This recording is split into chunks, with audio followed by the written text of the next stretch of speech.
ನೋಡಿ, ಅಧಿವೇಶನ ಪ್ರಾರಂಭ ಆದಾಗಿನಿಂದಲೂ ಬರೀ ನಾಗೇಂದ್ರ ರಾಜೀನಾಮೆಯ ಮಾತು. ಸತತ 6ನೇ ದಿನವೂ ನಾಗೇಂದ್ರ ರಾಜೀನಾಮೆಗೆ ಪಟ್ಟು ಹಿಡಿದು ಕೂತಿದ್ದಾರೆ ವಿಪಕ್ಷಗಳು. ಬಿಜೆಪಿ ನಾಯಕರಿಂದ ಇವತ್ತು ಕಪ್ಪು ಟಿ ಶರ್ಟ್ ಧರಿಸಿ ಪ್ರತಿಭಟನೆಯನ್ನ ಮಾಡಲಾಗುವುದಂತೆ. ಬಿ ನಾಗೇಂದ್ರ ರಾಜೀನಾಮೆ ಆಗ್ರಹಿಸಿ ದೋಸ್ತಿ ರಣರಣ ಕೆಂಡ ಕಾರ್ತಾ ಇದೆ. ಈಗ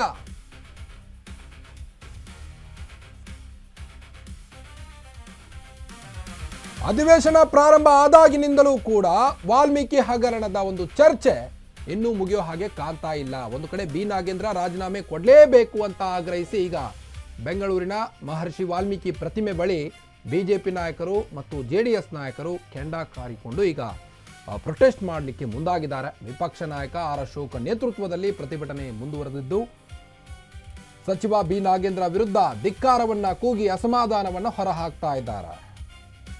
ಕೂಡಲೇ ನಾಗೇಂದ್ರ ವಜಾ ಮಾಡಿ ಎಂದು ಮೈತ್ರಿ ಪಡೆ ಆಗ್ರಹಿಸ್ತಾ ಇದೆ. ಈಗ ಬಿಜೆಪಿ ಜೆಡಿಎಸ್ ನಾಯಕರ ಪ್ರತಿಭಟನೆಯನ್ನ ಪೊಲೀಸರು ತಡೆದಿದ್ದಾರೆ. ಆದರೂ ನಡಿಗೆ ಮೂಲಕವೇ ವಿಧಾನಸೌಧಕ್ಕೆ ನಾಯಕರು ಬಂದಿದ್ದಾರೆ. ನಡಿಗೆ ಮೂಲಕ ವಿಧಾನಸೌಧ ತಲುಪಿದ್ದಾರೆ ಈಗ ಬಿಜೆಪಿ ಶಾಸಕರು.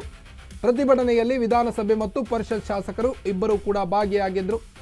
ನೋಡಿ, ಒಂದು ಕಡೆ ಅವರದ್ದೇ ಆದಂತಹ ಶಾಸಕ ಹಿಂದೂ ಹುಲಿ ಬಸನಗೌಡ ಪಾಟೀಲ್ ಯತ್ನಾಳ್ ಅವರು ಸಹಿತ ಇನ್ನು ಚರ್ಚೆ ಮಾಡಲಿಕ್ಕೆ ಸಾಕಷ್ಟು ವಿಷಯಗಳಿವೆ. ಯಾಕೆ ಬಿ ನಾಗೇಂದ್ರ ಹಿಡಿದುಕೊಂಡು ಕೂತಿದ್ದೀರಿ, ಇದನ್ನ ಇಲ್ಲೇ ಮುಗಿಸಿ, ಕಾಂಗ್ರೆಸ್ನವರಾದರೂ ಈ ಬಗ್ಗೆ ತಿಳ್ಕೊಂಡು ಸಚಿವ ಸ್ಥಾನದಿಂದ ಅವರನ್ನ ಕೆಳಗಿಳಿಸಿ ರಾಜೀನಾಮೆ ಕೊಡಿಸಿ ಅಂತ ಒಂದು ಕಡೆ ಆಗ್ರಹಿಸ್ತಾ ಇದ್ದಾರೆ. ಇನ್ನೂ ಹಲವಾರು ವಿಷಯಗಳಿವೆ. ಬಿಡದಿ ಟೌನ್ಶಿಪ್ ಇದೆ, ಕೆಪಿಸಿಸಿ ಹಗರಣ ಇದೆ, ಜನರ ಅಭಿವೃದ್ಧಿ ಕೆಲಸದ ಬಗ್ಗೆ ಕೆಲವೊಂದಿಷ್ಟು ಚರ್ಚೆ ಆಗಲಿ. ಬರೀ ಬಿ ನಾಗೇಂದ್ರ ರಾಜೀನಾಮೆ ಹಿಡ್ಕೊಂಡು ಕೂತ್ರೆ ಆಗಲ್ಲ ಅಂತೆಲ್ಲ ನಿನ್ನೆ ಒಂದು ಕಡೆ ಯತ್ನಾಳ್ ಅವರು ಕೂಡ ಬುದ್ಧಿ ಮಾತುಗಳನ್ನ ಹೇಳಿದರು ಎರಡೂ ಪಕ್ಷಕ್ಕೆ. ಆದರೂ ಸಹಿತ ಇನ್ನೂ ಕೂಡ ವಿಪಕ್ಷ ನಾಯಕ ಆರ್ ಅಶೋಕ್ ರಣರಣ ಕೆಂಡ ಕಾರ್ತಿದ್ದಾರೆ. ಬಿ ನಾಗೇಂದ್ರ ರಾಜೀನಾಮೆ ಕೊಡಲೇಬೇಕು ಅಂತ ಪಣ ತೊಟ್ಟು ಕೂತಿದ್ದಾರೆ. ನೋಡಿ, ಒಂದು ಕಡೆ ಅಧಿವೇಶನದ ಟೈಮ್ ಸುಮ್ಮನೆ ವೇಸ್ಟ್ ಆಗ್ತಾ ಇದೆ. ಬರೀ ಬಿ ನಾಗೇಂದ್ರ ರಾಜೀನಾಮೆ ಚರ್ಚೆ ಆಗ್ತಾ ಇದೆ. ಅದು ಬಿಟ್ಟರೆ ಬೇರೆ ಅಭಿವೃದ್ಧಿ ಕುರಿತಾಗಿ ಯಾವುದೇ ಚರ್ಚೆಗಳಾಗ್ತಾ ಇಲ್ಲ. ಹೀಗಾಗಿ ಹಲವು ನಾಯಕರು ಕೂಡ ಈಗಾಗಲೇ ಬೇಸರವನ್ನು ವ್ಯಕ್ತಪಡಿಸ್ತಾ ಇದ್ದಾರೆ. ಪೊಲೀಸರು ತಡೆದರೂ ಸಹಿತ ನಡಿಗೆ ಮೂಲಕವೇ ವಿಧಾನಸೌಧವನ್ನು ತಲುಪಿದ್ದಾರಂತೆ. ನೋಡ್ಬೋದು ನೀವು ದೃಶ್ಯದಲ್ಲಿ, ಕಪ್ಪು ಟಿ ಶರ್ಟ್ ಧರಿಸಿ ಈಗಾಗಲೇ ವಾಲ್ಮೀಕಿ ಒಂದು ಪ್ರತಿಮೆ ಮುಂದೆ ಪ್ರೊಟೆಸ್ಟ್ ನಡೆಸ್ತಾ ಇದ್ದಾರೆ ಬಿಜೆಪಿ ನಾಯಕರು.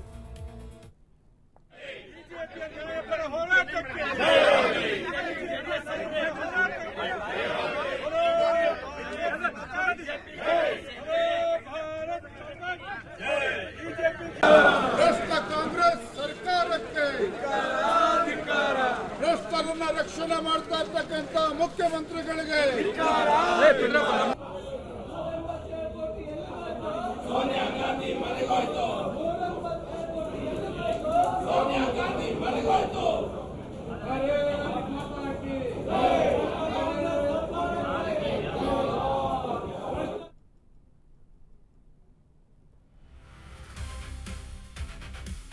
ಅತ್ತ ಮಹರ್ಷಿ ವಾಲ್ಮೀಕಿ ಪ್ರತಿಮೆ ಮುಂದೆ ಬಿಜೆಪಿ ಧರಣಿ ಕೂತಿದ್ರೆ, ಇತ್ತ ಮಹಾತ್ಮ ಗಾಂಧಿ ಪ್ರತಿಮೆ ಬಳಿ ಕಾಂಗ್ರೆಸ್ ಪ್ರತಿಭಟನೆಯನ್ನು ಮಾಡ್ತಾ ಇದೆ. ಬಿಜೆಪಿ ವಿರುದ್ಧ ಪ್ಲೇ ಕಾರ್ಡ್ ಹಿಡಿದು ಕಾಂಗ್ರೆಸ್ ಆಕ್ರೋಶವನ್ನು ವ್ಯಕ್ತಪಡಿಸ್ತಾ ಇದೆ. ಸದನ ಕಲಾಪಕ್ಕೆ ಅಡ್ಡಿ ಆರೋಪಿಸಿ ಸಚಿವರು ಅಸಮಾಧಾನವನ್ನು ವ್ಯಕ್ತಪಡಿಸ್ತಾ ಇದ್ದಾರೆ. ಸುಗಮ ಕಲಾಪಕ್ಕೆ ಅವಕಾಶ ಕೊಡ್ತಾ ಇಲ್ಲ ವಿಪಕ್ಷದವರು ಅನ್ನೋದು ಈಗ ಕಾಂಗ್ರೆಸ್ ಪಕ್ಷದ ಒಂದು ಆರೋಪವಾಗಿದೆ. ಬರ, ನೆರೆ, ರೈತರ ಸಮಸ್ಯೆಗಳ ಬಗ್ಗೆ ಚರ್ಚೆ ಆಗಲಿ, ಅದಕ್ಕೆ ಆಸ್ಪದ ಮಾಡಿಕೊಳ್ಳಿ ಬಿಜೆಪಿ ನಾಯಕರು ಅನ್ನೋದು ಈಗ ಕಾಂಗ್ರೆಸ್ ಶಾಸಕರ ಅಸಮಾಧಾನವಾಗಿದೆ. ಅತ್ತ ಮಹರ್ಷಿ ವಾಲ್ಮೀಕಿ ಪ್ರತಿಮೆ ಮುಂದೆ ಬಿಜೆಪಿ ಕಪ್ಪು ಟಿ ಶರ್ಟ್ ಧರಿಸಿ ಪ್ರೊಟೆಸ್ಟ್ ಮಾಡ್ತಾ ಇದ್ರೆ, ಇತ್ತ ಕಾಂಗ್ರೆಸ್ ಪಕ್ಷದ ನಾಯಕರು ಸಹಿತ ಮಹಾತ್ಮ ಗಾಂಧಿ ಪ್ರತಿಮೆ ಬಳಿ ಕೂತು ಪ್ರೊಟೆಸ್ಟ್ ಮಾಡ್ತಾ ಇದ್ದಾರೆ. ಬಿಜೆಪಿ ವಿರುದ್ಧ ಪ್ಲೇ ಕಾರ್ಡ್ ಅನ್ನ ಹಿಡಿದು ಕಾಂಗ್ರೆಸ್ ಆಕ್ರೋಶವನ್ನು ವ್ಯಕ್ತಪಡಿಸ್ತಾ ಇದ್ದಾರೆ. ನಾನು ಬಗ್ಗಲ್ಲ, ನೀನು ಜಗ್ಗಲ್ಲ ಅನ್ನೋ ರೀತಿ ಆಯ್ತಿದ್ರು. ಕೇವಲ ಒಬ್ಬ ಸಚಿವನ ರಾಜೀನಾಮೆಗೋಸ್ಕರ ಇಡೀ ಅಧಿವೇಶನವನ್ನೇ ಹಾಳು ಮಾಡ್ತಾ ಇದ್ದಾರೆ ಈ ನಾಯಕರು. ಬಿಜೆಪಿ ನಾಯಕರು ರಾಜೀನಾಮೆ ಕೊಡಲೇಬೇಕು ಅಂತ ಆಗ್ರಹಿಸಿ, ಬಿ ನಾಗೇಂದ್ರ ಅವರು ರಾಜೀನಾಮೆ ಕೊಡಲೇಬೇಕು ಅಂತ ಆಗ್ರಹಿಸಿ ಒಂದು ಕಡೆ ಪಣ ತೊಟ್ಟು ಕೂತ್ರೆ, ಕಾಂಗ್ರೆಸ್ನವರು ನಮಗೆ ಬೇರೆ ಚರ್ಚೆಗಳಿಗೆ ಅವಕಾಶ ಮಾಡಿಕೊಡ್ತಾ ಇಲ್ಲ ಬಿಜೆಪಿ ನಾಯಕರು ಅನ್ನೋದು ಕಾಂಗ್ರೆಸ್ನವರ ವಾದ ಆಗಿದೆ. ಈಗ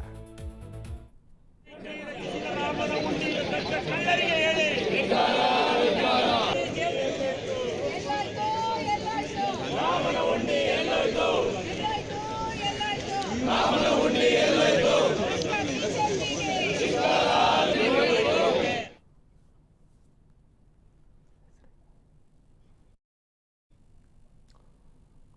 ಬನ್ನಿ ಬಗ್ಗೆ ಇನ್ನಷ್ಟು ಹೆಚ್ಚಿನ ಅಪ್ಡೇಟ್ಸ್ ಕೊಡ್ತಾ ಹೋಗ್ತಾರೆ ನಮ್ಮ ರಿಪೋರ್ಟರ್ ವಿವೇಕ್. ಏನು ಈ ಒಂದು ಕಲಾಪ ಸ್ಟಾರ್ಟ್ ಆದಾಗಿನಿಂದಲೂ ಕೂಡ ಬರೀ ಬಿ ನಾಗೇಂದ್ರ ಅವ್ರದ್ದೇ ಚರ್ಚೆ ಆಗ್ತಾ ಇದೆ. ಏನು ಇವ್ರು ಕೊಡಲ್ಲ ಇವ್ರು ಬಿಡಲ್ಲ ಅನ್ನೋ ರೀತಿ ಒಂದು ಅಧಿವೇಶನ ನಡೀತಾ ಇದೆ. ಎಲ್ಲೊಂದು ಕಡೆ ಸಮಯ ವ್ಯರ್ಥ ಆಗ್ತಾ ಇಲ್ವಾ ಕಲಾಪದ್ದು ಅಂತ? ಎಸ್ ಕಾರ್ತಿಕ್, ಈಗಾಗಲೇ ಏನು ಸದನ ಆರಂಭವಾಗಿದ್ದ ದಿನದಿಂದ ಕೂಡ ಅಷ್ಟೇ ನಾಗೇಂದ್ರ ರಾಜೀನಾಮೆ ನೀಡಬೇಕು ಅಂತ ಹೇಳಿ ಪಟ್ಟು ಹಿಡಿದು ಬಿಜೆಪಿ ಹಾಗೂ ಜೆಡಿಎಸ್ ನಾಯಕರು ಪ್ರತಿಭಟನೆಯನ್ನ ನಡೆಸ್ತಾ ಇದ್ದಾರೆ. ಸದನದ ಒಳಗೆ ಹಾಗೂ ಹೊರಗೆ ಎರಡೂ ಕೂಡ ಪ್ರತಿಭಟನೆಯನ್ನು ನಡೆಸ್ತಾ ಇದ್ರೆ, ಮತ್ತೊಂದು ಕಡೆ ಏನು ವಿಧಾನಸಭೆ ಹಾಗೂ ವಿಧಾನ ಪರಿಷತ್ ಎರಡೂ ಕಲಾಪಗಳಲ್ಲಿ ಉಭಯ ಕಲಾಪಗಳಲ್ಲೂ ಕೂಡ ಇದೇ ವಿಚಾರವಾಗಿ ಚರ್ಚೆಯನ್ನು ಕೂಡ ಮಾಡೋದಕ್ಕೆ ಬಿಡ್ತಾ ಇಲ್ಲ. ನಾಗೇಂದ್ರ ರಾಜೀನಾಮೆ ನೀಡೋವರೆಗೂ ನಾವು ಯಾವುದೇ ಪ್ರಶ್ನೆಗಳು ಕೂಡ ಹಾಕೋದಿಲ್ಲ, ಜೊತೆಗೆ ನಾವು ಚರ್ಚೆಗೂ ಕೂಡ ಸಿದ್ಧ ಇಲ್ಲ ಅಂತ ಹೇಳ್ತಿದ್ದಾರೆ. ಜೊತೆಗೆ ಇನ್ನೊಂದು ಕಡೆ ನೀವು ಬರದ ವಿಚಾರವರೆಗೂ ಕೂಡ ಚರ್ಚೆ ಮಾಡೋದಕ್ಕೆ ತಯಾರಿಲ್ಲ ಅಂತ ಪ್ರತಿಪಕ್ಷದವರು ಹೇಳಿದಂತ ಸಂದರ್ಭದಲ್ಲಿ ನೀವು ಬರ ಅಂತ ಘೋಷಣೆ ಮಾಡಿ ಅವಾಗ ಅದ್ರ ವಿಚಾರ ಆದ್ರೂ ಚರ್ಚೆ ಮಾಡೋಣ ಅಂತ ಹೇಳ್ತಾ ಇದ್ರೆ, ಒಂದ್ ಕಡೆ ಕಂಪ್ಲೀಟ್ಲಿ ನಾಗೇಂದ್ರ ಅವರ ವಿಚಾರವನ್ನೇ ಪಟ್ಟನ್ನ ಹಿಡಿದು ಅವರು ರಾಜೀನಾಮೆ ಕೊಡೋ ತನಕ ನಾವು ಬಿಡಲ್ಲ, 187 ಕೋಟಿ ಹಗರಣ ಆಗಿದೆ, ಅವರು ಎಸ್ಟಿ ಸಮುದಾಯದ ವಾಲ್ಮೀಕಿ ಸಮುದಾಯದ ಹಣವನ್ನ ಕೂಡ ಈ ರೀತಿಯಾಗಿ ದುರ್ಬಳಕೆ ಮಾಡಿದ್ದಾರೆ, ಅವ್ರು ರಾಜೀನಾಮೆ ನೀಡಲೇಬೇಕು ಅಂತವರಿಗೆ ಆಕೆ ಸಚಿವ ಸ್ಥಾನವನ್ನ ಕೊಟ್ಟರಿ, ಹಣ ಪಡೆದುಕೊಂಡಿದೆ, ಹೈಕಮಾಂಡ್ ಹಣ ಪಡೆದು ಸಚಿವ ಸ್ಥಾನ ಕೊಟ್ಟಿದೆ ಅಂತ ಒಂದಿಷ್ಟು ಆರೋಪಗಳನ್ನು ಕೂಡ ಮಾಡ್ತಾ ಇದ್ರು. ಇವತ್ತು ಕೂಡ ಅಷ್ಟೇ ವಾಲ್ಮೀಕಿ ಪ್ರತಿಮೆಯಿಂದ ಕೂಡ ಅಲ್ಲಿಂದ ಪ್ರತಿಭಟನೆಯನ್ನ ಆರಂಭಿಸಿ ವಿಧಾನಸೌಧದವರೆಗೂ ಕೂಡ ಅಷ್ಟೇ ಕಾಲ್ನಡಿಗೆಯ ಮೂಲಕವೇ ಬಿಜೆಪಿ ಹಾಗೂ ಜೆಡಿಎಸ್ ನಾಯಕರು ಆಗಮಿಸಿದ್ರು. ಜೊತೆಗೆ ಕಪ್ಪು ಟಿ ಶರ್ಟ್ ಅನ್ನ ಕೂಡ ಧರಿಸಿದ್ರು. ಆ ಟಿ ಶರ್ಟ್ ಮೇಲೆ ಎಸ್ಟಿ ಸಮುದಾಯದ ಹಣ ತಿಂದಿ ಭ್ರಷ್ಟಾಚಾರ ಮಾಡಿದ ನಾಗೇಂದ್ರ ರಾಜೀನಾಮೆ ನೀಡಬೇಕು, ಜೊತೆಗೆ 187 ಕೋಟಿ ಹಗರಣ, ಈ ರೀತಿಯಾಗಿ ಬೇರೆ ಬೇರೆ ಟೈಟಲ್ಸ್ ಇರುವಂತ ಟಿ ಶರ್ಟ್, ಕಪ್ಪು ಟಿ ಶರ್ಟ್ ಅನ್ನ ಧರಿಸಿ ವಿಧಾನಸೌಧಕ್ಕೆ ಆಗಮಿಸಿದ್ರು. ಅಲ್ಲೂ ಕೂಡ ಮುಖ್ಯ ದ್ವಾರದ ಬಳಿ ಕೂಡ ಅಷ್ಟೇ ಪೊಲೀಸ್ ಅವರು ಅವರಿಗೆ ಒಳಗ್ ಹೋಗೋದಂದ್ರೆ ತಡೆದ್ರು. ಆದ್ರೂ ಕೂಡ ಅಲ್ಲಿ ಒಂದ್ ರೀತಿಯಾಗಿ ನುಗ್ಗಿ ಒಳಗ್ ಬಂದ್ರು. ಜೊತೆಗೆ ಇಲ್ಲಿ ಸದನದ ಒಳಗೆ ಬರೋದಕ್ಕೂ ಕೂಡ ಅಷ್ಟೇ ಅಲ್ಲೂ ಕೂಡ ಮಾರ್ಷಲ್ಗಳು ಹಾಗೂ ಪೊಲೀಸರು ತಡೆದಂತ ಸಂದರ್ಭದಲ್ಲಿ ಅಲ್ಲೂ ಕೂಡ ಅಷ್ಟೇ ತಳ್ಳಿ ಅವರನ್ನ ಅಂತ ಹೇಳಿ ಒಟ್ಟಾರೆಯಾಗಿ ಅಲ್ಲಿ ಇರ್ತಕ್ಕಂಥ ಪೊಲೀಸ್ ಮಾರ್ಷಲ್ಗಳನ್ನ ತಳ್ಳಿ ಒಳಗೆ ಬಂದಿರತಕ್ಕಂಥದ್ದು. ಈಗ ಸದ್ಯ ಸದನದ ಒಳಗೆ ಕೂಡ ಅದೇ ಕಪ್ಪು ಟಿ ಶರ್ಟ್ ಅನ್ನ ಧರಿಸಿ ಹೋಗಿ ಕೂತಿರ್ತಕ್ಕಂಥದ್ದು. ಜೊತೆಗೆ ಇನ್ನೊಂದು ಕಡೆ ಇದನ್ನ ವಿರೋಧಿಸಿ ಈಗಾಗಲೇ ಏನು ಕಾಂಗ್ರೆಸ್ ನಾಯಕರು ಕೂಡ ಗಾಂಧಿ ಪ್ರತಿಮೆಯ ಬಳಿ ಅವರು ಕೂಡ ಪ್ರತಿಭಟನೆಯನ್ನು ನಡೆಸ್ತಾ ಇರ್ತಕ್ಕಂಥದ್ದು. ಒಂದ್ ರೀತಿಯಾಗಿ ಗೂಂಡಾ ವರ್ತನೆ ಮಾಡ್ತಾ ಇದೆ ಬಿಜೆಪಿ ನಾಯಕರು, ಈ ರೀತಿಯಾಗಿ ಸದನವನ್ನ ನಡೆಯೋದಕ್ಕೆ ಬಿಡ್ತಾ ಇಲ್ಲ, ಸದನವನ್ನ ವ್ಯರ್ಥ ಮಾಡ್ತಿದ್ದಾರೆ ಬಿಜೆಪಿ ನಾಯಕರು, ಚರ್ಚೆ ಮಾಡೋದಕ್ಕೆ ಅವಕಾಶ ಮಾಡ್ತಿಲ್ಲ ಅನ್ನೋ ವಿರೋಧಿಸಿ ಖಂಡಿಸಿ ಅವರು ಕೂಡ ಪ್ರತಿಭಟನೆಯನ್ನ ಮಾಡ್ತಾ ಇರ್ತಕ್ಕಂಥದ್ದು. ಪ್ರತಿಪಕ್ಷದಲ್ಲೇ ಇದ್ದು ಕೂಡ ಈ ರೀತಿಯಾಗಿ ಒಂದಿಷ್ಟು ದಿನಗಳಿಂದ ಕೂಡ ಇದೇ ರೀತಿಯಾಗಿ ಅಧಿವೇಶನ ನಡೀತಾ ಬರ್ತಾ ಇದೆ. ಇನ್ನು ಉಳಿದಿರ್ತಕ್ಕಂಥ 3-4 ದಿನಗಳು ಕೂಡ ಇದೇ ರೀತಿಯಾಗಿ ಮುಂದುವರಿಯುತ್ತಾ ಅಥವಾ ಚರ್ಚೆ ಮಾಡ್ತಾರ ನಿಜಕ್ಕೂ ಅನ್ನೋದು ಕೂಡ ಒಂದಿಷ್ಟು ಕುತೂಹಲ ಮೂಡಿಸ್ತಾ ಇದೆ. ಕಾರ್ತಿಕ್, ಓಕೆ, ಥ್ಯಾಂಕ್ ಯು ತಮ್ಮೆಲ್ಲ ಮಾಹಿತಿಗಾಗಿ ವಿವೇಕ.